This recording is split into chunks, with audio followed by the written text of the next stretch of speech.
Selepas turun dari Bukit Teresik, perjalanan kami sambung melalui Danai Kanopi Walkway. Laluan hutan ini agak panjang tapi menarik sebab dikelilingi pokok besar yang menjulang tinggi. Bunyi hutan menemani setiap langkah dan udara segar betul-betul buat dada rasa lapang. Dari Danai ini jugalah kami menuju ke jeti sebelum naik bot panjang. Sungai Tembeli menyambut dengan arus derasnya. Duduk di dalam bot, angin menyapu muka, percikan angin terkena sedikit di tangan.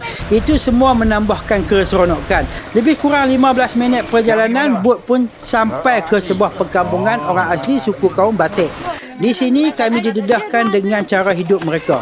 Guide kampung tunjukkan bagaimana sumpit digunakan.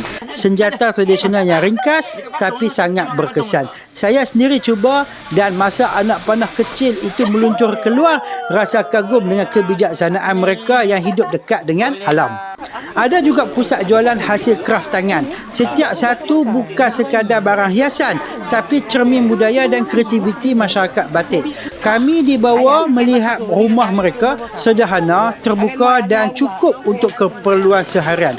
Yang buat saya terfikir, tuan-puan, kehidupan mereka ini seronok dalam kesederhanaan. Tak sibuk dengan duit, tak pening dengan politik. Kalau lapar, masuk hutan, makanan ada. Kalau penat, baring. Alam itulah rumah mereka. Bagi saya, pengalaman melawat perkampungan Batik bukan sekadar jalan-jalan. Ianya mengingatkan kita bahawa ada cara hidup lain, cara yang lebih dekat dengan alam. Siapa yang datang ke Taman Negara Pahang kena rasa sendiri pengalaman ini. Sir.